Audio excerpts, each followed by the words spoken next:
আল্লাহ তাআলা বলেন, ও ইমানদার বান্দা বান্দিরা শুনো, তোমাদের জন্য পরিপূর্ণ আদর্শ রয়েছে নবী আলাইহিস সালাতু ওয়াস সালামের প্রতি। নবীজি সমস্ত মুসলমানকে ভালোবেসেছেন, সমস্ত মানুষদেরকে ভালোবেসেছেন।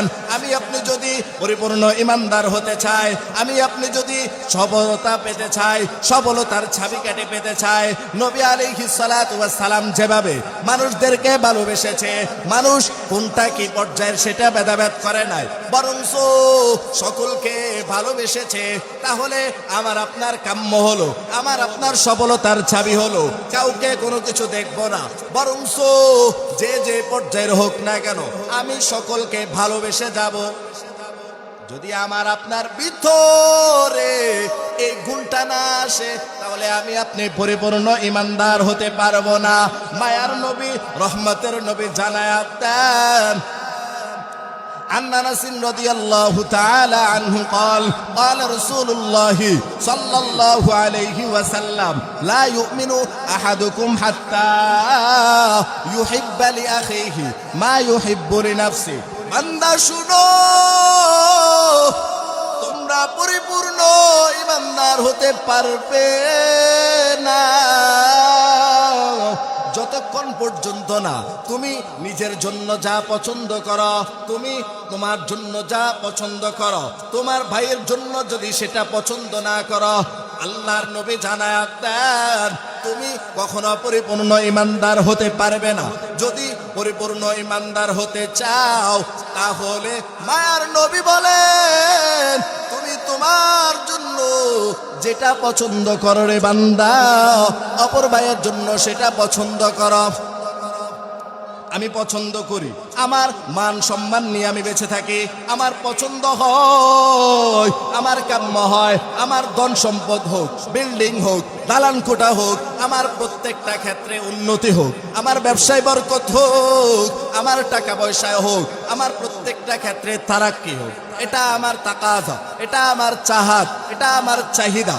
কিন্তু আমার আপনার যদি এটা বিপরীত হয়, অর্থাৎ আমি যেটা চাই আমার ভাইয়ের জন্য সেটা চাইতে হবে, আমি যেটা চাই আমার ধন সম্পদ হোক, আমার ভাইয়ের জন্য সেটা চাইতে হবে, আমার ভাই সফলতা হোক, আমার ভাই ধন সম্পদওয়ালা হোক, টাকাওয়ালা হোক, ইজ্জতওয়ালা হোক, দুনিয়ার মধ্যে ইজ্জত নিয়ে বেঁচে থাকুক, এটা যদি আমার নিজের জন্য করা হয়, আমার ভাইয়ের জন্য করা না হয়, মায়ার নবী রহমাতুল লিল আলামিন জানায়া দেন তাহলে তুমি কখনো পরিপূর্ণ ইমানদার হতে পারবে না। রহমাতুল লিল আলামিন বলেন, ও ইব্রাহিমপুরের বাসিন্দারা শোনেন, পরিপূর্ণ ইমানদার যদি হতে চাও, তাহলে তুমি নিজের জন্য যেটা পছন্দ করো, তোমার ভাইয়ের জন্য সেটা পছন্দ করো। তুমি নিজের জন্য যেটা পছন্দ না করো, তোমার ভাইয়ের জন্য সেটা পছন্দ করতে পারবে না। আমাদের সমাজের মধ্যে এমন কিছু লোক দেখা যায়, যখন রমজান আসে যাকাত ফিতরা দেওয়া হয়, তখন নিজের পোশাকটার দাম হলো ৩,০০০ টাকা, ৫০,০০০ টাকা, ১০,০০০ টাকা, ৩০,০০০ টাকা। যেই গেঞ্জিটা গায়ে দেয় সেটা হলো ব্র্যান্ডার, যে সালোয়ারটা পরে সেটা ব্র্যান্ডার। কিন্তু যখন গরিব মিসকিনদেরকে দেওয়া হয়, তখন ২০০ টাকার শাড়ি দেওয়া হয়, ২০০ টাকার পাতলা লুঙ্গি দেওয়া হয়। এটা এমন পর্যায়ে পৌঁছে যায়, পরবর্তীতে এক দোয়ার পরে আর সেটা পড়ার সক্ষমতা হয় না।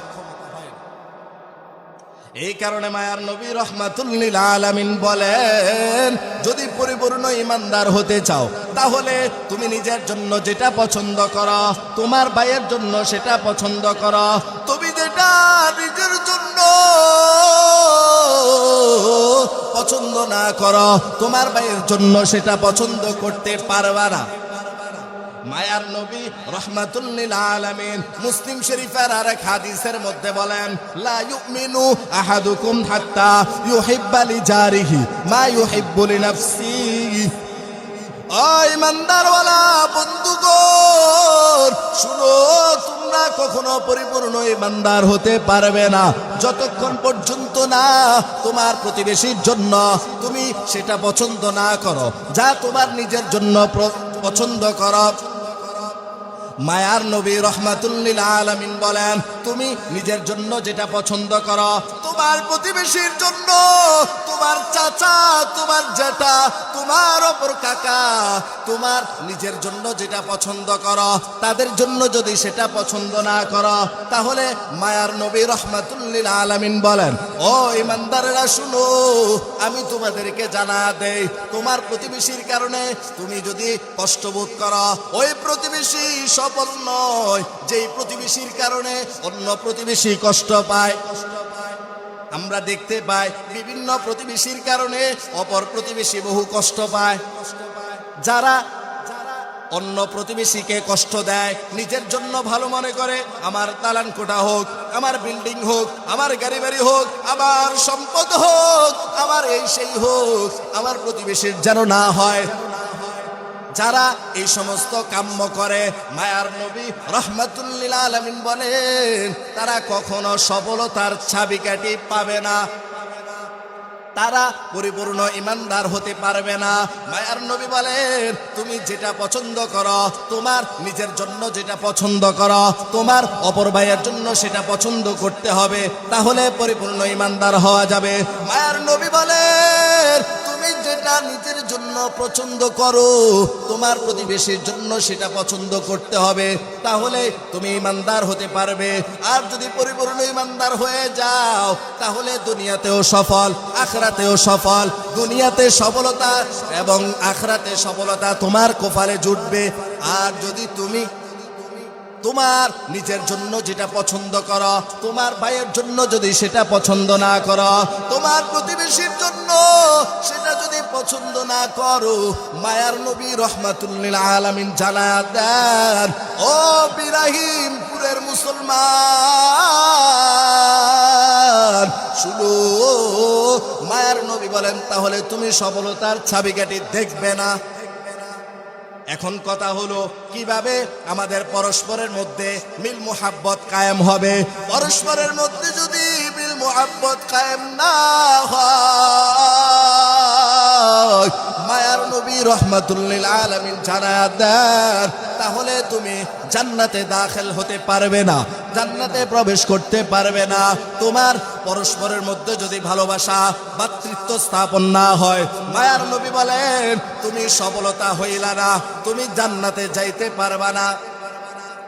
এখন কথা হচ্ছে, সফলতা এবং জান্নাতে যাওয়ার জন্য পরস্পরের মধ্যে মিল মুহাব্বত কায়েম হওয়ার জন্য কয়টা শর্ত, কি কি, এই সম্পর্কে আল্লাহ তাআলা কোরআন এবং হাদিসের মধ্যে স্পষ্ট ভাষায় জানিয়ে দিয়েছেন।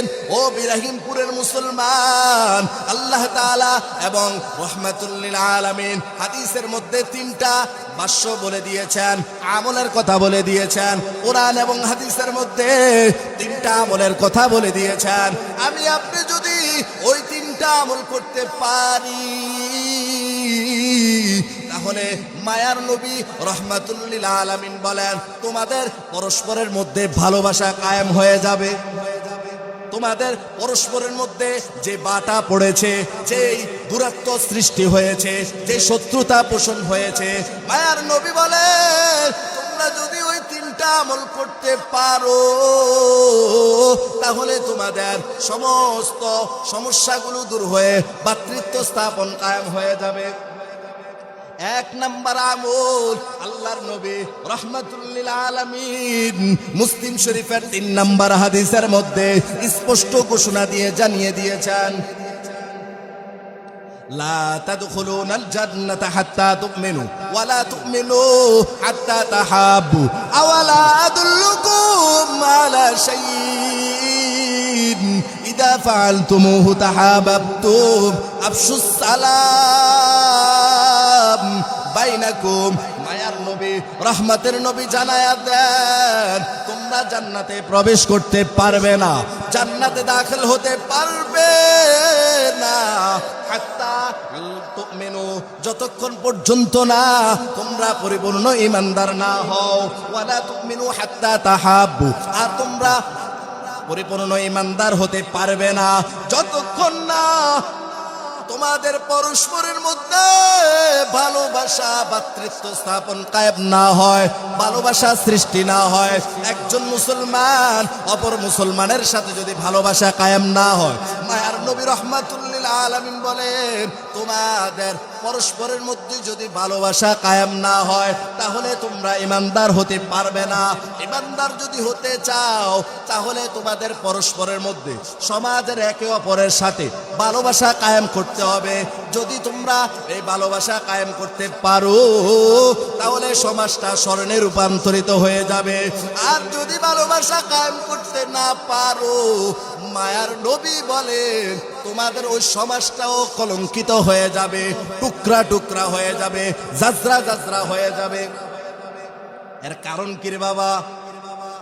ও ইব্রাহিমপুরের মুসলমান, আল্লাহর নবী জানাত দেন তোমার আমার ভিতরে যদি পরস্পরে ভালোবাসা না হয়, পরস্পরে ভালোবাসা সৃষ্টি না হয়, মায়ার নবী রাহমাতুল লিল আলামিন বলেন আমি আপনি পরিপূর্ণ ঈমানদার হতে পারবো না। আর পরিপূর্ণ ঈমানদার যদি না হতে পারি তাহলে জান্নাতে যাওয়া যাবে না, জান্নাতে যাওয়া নিষেধ। আল্লাহর নবী জানা দেন আওয়ালা আদুল্লুকুম আলা শাইইন ইযা ফাআলতুমুহু তাহাবাবতুম আফশুস সালাম বাইনাকুম, আমি কি তোমাদের পরস্পরের মধ্যে কিভাবে ভালোবাসা কায়েম হবে, কিভাবে একে অপরের মধ্যে ভ্রাতৃত্ব স্থাপন হবে সেটা জানিয়ে দিব না? মায়ার নবী রাহমাতুল লিল আলামিন সাহাবাইদেরকে সম্বোধন করে মুখাতাব করে কথা বলেছেন। সাহাবায়ে কেরাম রিদওয়ানুল্লাহি তাআলা আলাইহিম আজমাইন উত্তর দিয়েছেন কি কি? ও মায়ার নবী, ও গো আল্লাহর নবী, বিশ্ব নবী রাহমাতুল লিল আলামিন আমাদেরকে জানায়া দেন আমাদের পরস্পরের মধ্যে কিভাবে ভ্রাতৃত্ব স্থাপন হবে, কিভাবে ভালোবাসা কায়েম হবে, আপনি এটা আমাদেরকে জানায়া দেন, আপনি আমাদেরকে সেটা বলে দেন। আমাদের পরস্পরের মধ্যে যদি ভালোবাসা কায়েম না হয় তাহলে তো জান্নাতে যাওয়া যাবে না। এখন জান্নাতে যাওয়ার জন্য শর্ত হচ্ছে ভালোবাসা কায়েম হওয়া। এখন আপনি আমাদেরকে বলে দেন ভালোবাসা কিভাবে কায়েম হবে। রাহমাতুল লিল আলামিন বলেন আফশুস সালাম বাইনাকুম, তোমরা একে অপরকে দেখার পর, সাক্ষাৎ করার পর একে অপরকে সালাম প্রদান করবে। যদি একে অপরকে সালাম দাও, মায়ার নবী রাহমাতুল লিল আলামিন বলেন তোমাদের পরস্পরের মধ্যে ভালোবাসা সৃষ্টি হয়ে যাবে। সমাজের মধ্যে এমন কিছু মানুষ আছে যারা একজন অপরজনকে দেখার পর সালাম প্রদান করে না, সালাম দেওয়ার পর সালামের উত্তরও নেয় না। এই কারণে মায়ার নবী রাহমাতুল লিল আলামিন জানায়া দেন ও ইব্রাহিমপুরের মুসলমানগণ, আল্লাহর নবী বলেন তোমরা যদি পরস্পর ভালোবাসা স্থাপন করতে চাও তাহলে তোমাদের একজন অপরজনের সাথে যখন দোকানপাটে বাজার ঘাটে যেখানে সেখানে দেখা হবে সালাম বলবা। সালাম দ্বারা আমাদের দ্বারা কেন মোহাব্বত সৃষ্টি হচ্ছে না রে বাবা? সালামের শব্দ হচ্ছে আসসালামু আলাইকুম, আসসালামু আলাইকুম ওয়া রাহমাতুল্লাহ। এর অর্থ কি রে বাবা? আসসালামু আলাইকুম অর্থ হলো তোমাদের উপর শান্তি বর্ষিত হোক, তোমাদের উপর শান্তি আল্লাহ তাআলার তরফ থেকে বর্ষিত হোক। এটার অর্থ বুঝি না যে সালাম দেয় সে অর্থ বুঝে না, যে সালাম গ্রহণ করে সে অর্থ বোঝে না। এই কারণে আমাদের পরস্পরের মধ্যে ভালোবাসা কায়েম হয় না। ভালোবাসা কায়েম না হওয়ার এটাও একটা ধরন যে আমি আপনাকে সালাম দিলাম, সালামের দ্বারা আপনি কি চান? সালামের মাধ্যমে আপনাকে সফলতার দোয়া করে দেওয়া হচ্ছে, শান্তির দোয়া করে দেওয়া হচ্ছে। দুনিয়ার মধ্যে মানুষ যত হাজার কোটি টাকা ওয়ালা হোক, সে একটু চায় দুনিয়ার মধ্যে যেন শান্তিতে বসবাস করে, দুনিয়ার মধ্যে যেন যায় ঝামেলা থেকে ফারেক হয়ে দুনিয়ার মধ্যে সে একটু শান্তিতে বাস করতে পারে রে। এই কারণে সে বিদেশ বিরাজ্যে থাকে, টাকা পয়সা উপার্জন করে। আর কিন্তু আমরা এই মাকসাদটাই ভুলে গিয়েছি। সালামের মাধ্যমে আপনাকে একজন সালাম প্রদান করলো, এর মাধ্যমে আপনাকে দোয়া দেওয়া হচ্ছে। ও ভাই শুনো, তোমাকে আমি যে সালামটা দিয়েছি, ওই সালামের মাধ্যমে আমি তোমাকে দোয়া দিচ্ছি। এই কারণে যে সালাম দেয় সে অর্থ বোঝে না, যে সালাম গ্রহণ করে সে অর্থ বোঝে না। এর মাধ্যমে আমাদের পরস্পর মিল মুহাব্বত কায়েম হয় না। আমাদের আরেকটা বদ অভ্যাস আছে, সেটা হলো সালামের অর্থ তো আমরা বুঝি না। আবার অনেকে যদি সালাম প্রদান করে, অনেকে যদি সালাম প্রদান করে, সালামের অর্থ আমরা দেই না, দিলেও বলেন সালাম, অর্থাৎ সঠিকভাবে উচ্চারণ করি না। এই কারণে মিল মুহাব্বত সৃষ্টি হয় না। মিল মুহাব্বত যদি সৃষ্টি হতে চায় তাহলে সালাম দিবে, যে দিবে তার সালামের উত্তর দিতে হবে।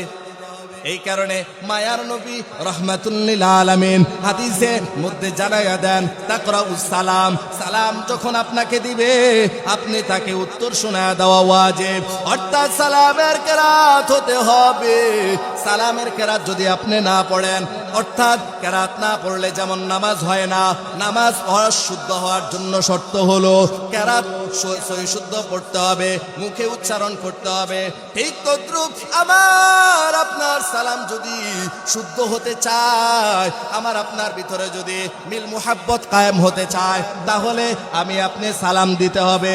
মিল মুহাব্বত কায়েম করার নিয়তে সালামের অর্থ বুঝে দিতে হবে। আমাদের সমাজের মধ্যে এমন কিছু অভ্যাস আছে যে সালাম আমরা অযথা হাতে ইশারা করে দেই, অথচ সালাম দিতে হবে হাতে ইশারা করে নয়, বরং মুখের দ্বারা, আবার মুখে উচ্চারণ করতে হবে সঠিকভাবে। উচ্চারণ যদি সঠিক না হয় তাহলে সমাজের মধ্যে পরস্পরের মধ্যে ভালোবাসা সৃষ্টি হবে না। কিন্তু কিছু মাসআলা রাখা হয়েছে, কেউ যদি বধির হয়, কেউ যদি দেন্দা হয়, বধির হয়, কানে না শুনে, তার ক্ষেত্রে, অথবা এমন দূরে আছে সালাম দিলে সালামের শব্দ শুনবে না, তার ক্ষেত্রে আমরা ইশারা করে সালাম প্রদান করতে পারি। কিন্তু আমাদের পরস্পরের মধ্যে একটা বদ অভ্যাস হয়ে গিয়েছে রে বাবা, সেটা হলো আমরা যাকে ইচ্ছা তাকে সালাম দেই, কিন্তু সালাম দেওয়ার সময় হাত উত্তোলন করে, সালাম দেওয়ার সময় হাত উত্তোলন করা যায় না, এটা বদ অভ্যাস। মায়ার নবী রাহমাতুল লিল আলামিন বলেন, যদি মিল মুহাব্বত কায়েম করতে হয়, মিল মুহাব্বত কায়েম হতে হয়, তাহলে পরস্পরের মধ্যে সালাম প্রদান করো। সালামের মাধ্যমে মিল মুহাব্বত পয়দা হয়। এই কারণে তো অমুসলিমদেরকে সালাম দেওয়া জায়েজ নাই। কারণ অমুসলিমদেরকে সালাম দিলে কেন জায়েজ হবে না? সালামের অর্থ হলো তোমার উপর শান্তি বর্ষিত হোক। ও মুসলমান ভাইয়েরা আমার, ও বিরাগিমপুরের মুসলমান, সালামের মাধ্যমে একজন অপরজনকে সম্বোধন করা হয়, তোমার উপর শান্তি বর্ষিত হোক, তোমার উপর রহমত বর্ষিত হোক। যখন আমি কাফের মুশরিকদেরকে সালাম প্রদান করলাম, আমি তার জন্য সে যেন দোয়া করলাম।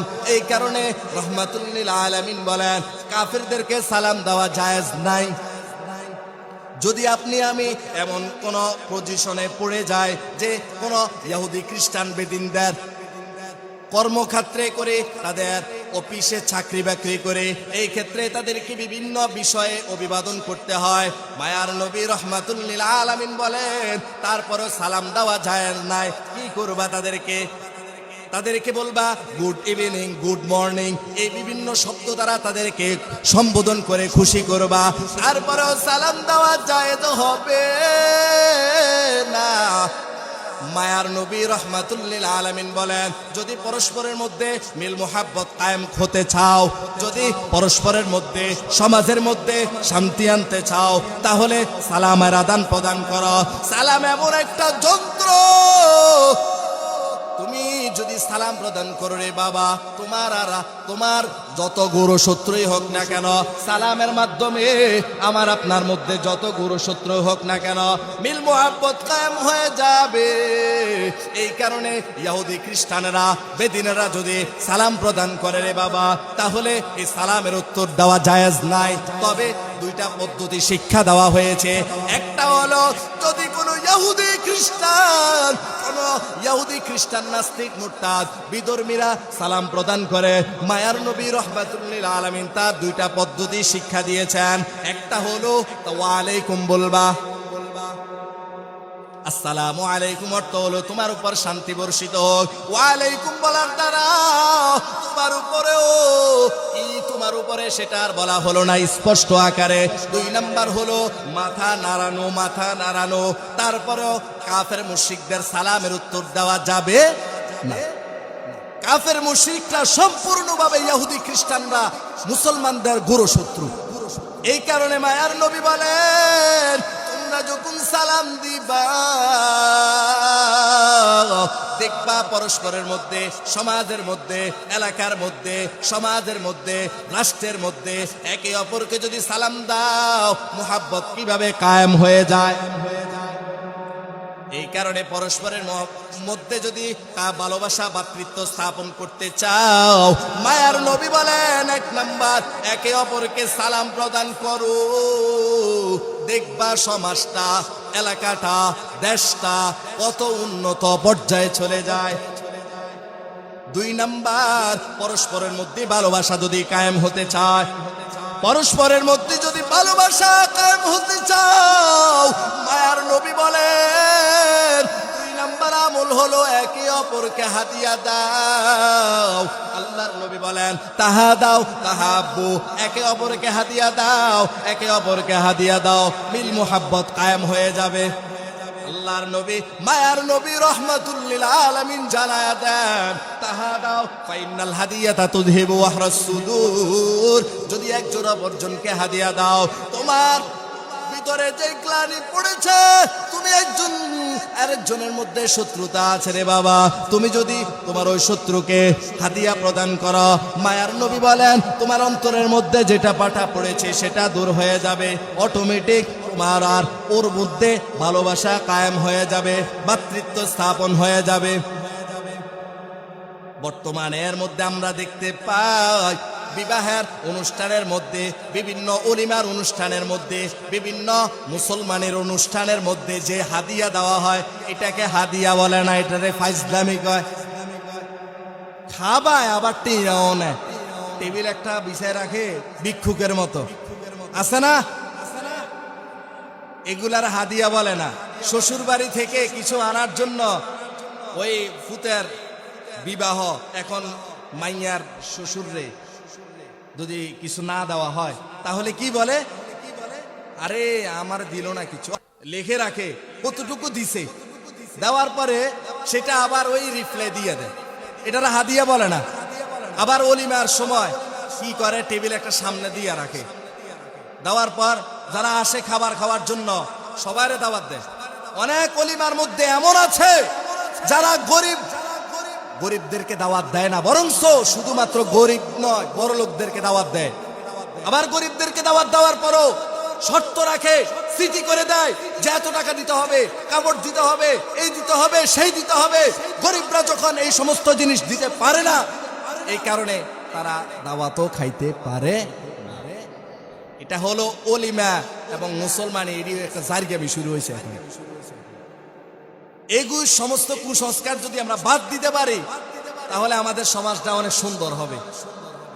বিবাহ শাদীর মধ্যে যা শুরু হয়েছে, একজন অপরজনকে হাদিয়া দেয়, আর এর বাইরে হাদিয়া নয়, এটি জারগামি। এই কারণে কুসংস্কারগুলো দূর করা উচিত।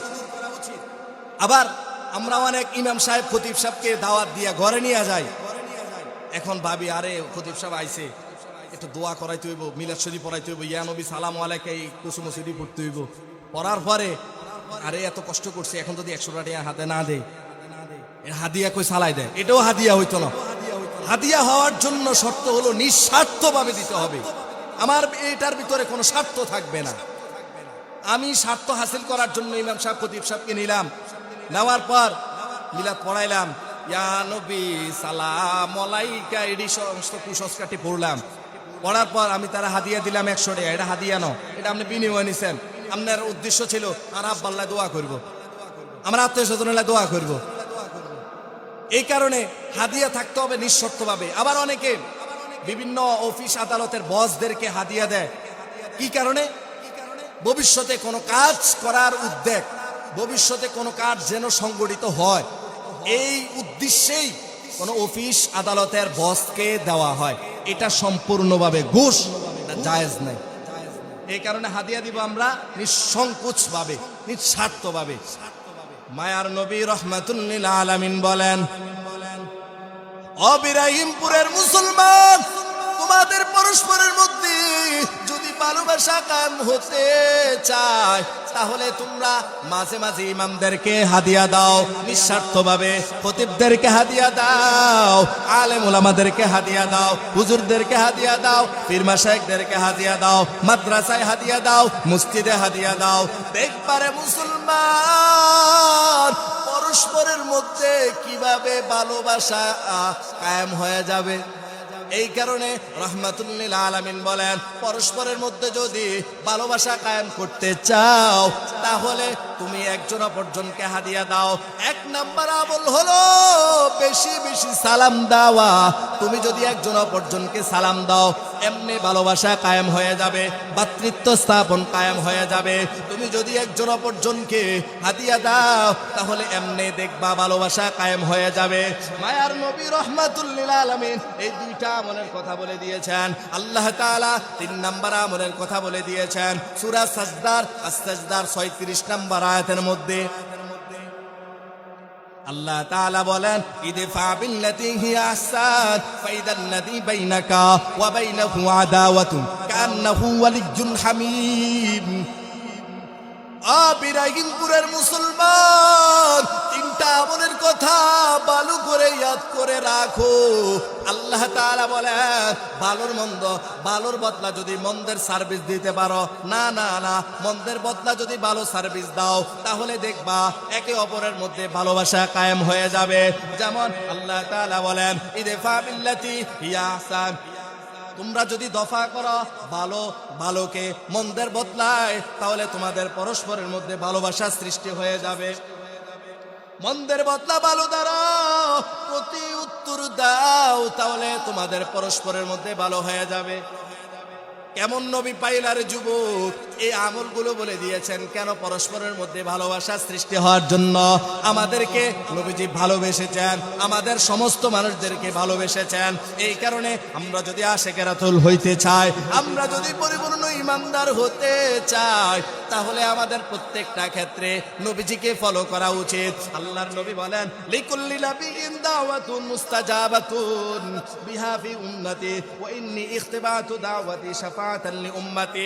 কেমন নবী পাইলারে ইব্রাহিমপুরের মুসলমান, যে উম্মত, যে নবী কিয়ামতের ময়দানেও তোমাকে আমাকে বলবে না, কিয়ামতের এই ভয়াবহতা দিনেও তিনি উম্মতি উম্মতি বলে ডাকতে থাকবেন। সমস্ত নবীদেরকে একটা দোয়া করার, স্পেশাল দোয়া করার ক্ষমতা দিয়েছেন। সমস্ত নবী সে দোয়া প্রয়োগ করে গিয়েছেন। কিন্তু আমার নবী, আপনার নবী কেমন নবী? কিয়ামতের ময়দানে এটা রিজার্ভ করে রেখেছেন কিয়ামতের ময়দানের জন্য। আমার উম্মতের জন্য আমি সুপারিশ করব, আমার উম্মত যেন জাহান্নামী না হয়ে যায়, আমার উম্মত যেন জাহান্নাম থেকে বেঁচে জান্নাতি হয়ে যায়। এই কারণে আমাদের নবীজির আদর্শ ফলো করা উচিত। আমরা যদি নবীজির আদর্শকে ফলো করি, এই 3টা আমল করতে পারে। 1 নাম্বার বলেন বেশি বেশি সালাম দেওয়া। কি দেওয়া? বেশি বেশি সালাম দেওয়া, বেশি বেশি সালাম দিব। তো যখন যুবক ভাইরা একে অপরের সাথে দেখা হবে, যদি আমার আপনার ভিতরে গভীর শত্রুতাও থাকে, মায়ার নবী বলেন, তোমার ভিতরে আমার ভিতরে শত্রুতা, আমি যদি আপনাকে সালাম দেই তাহলে এই সালামের মাধ্যমে রহমাতুল্লিল আলামিন বলেন শত্রুতা কেটে গিয়ে আমার আপনার ভিতরে ভ্রাতৃত্ব স্থাপন এসে যাবে। 1 নাম্বার বেশি বেশি সালাম দেওয়া।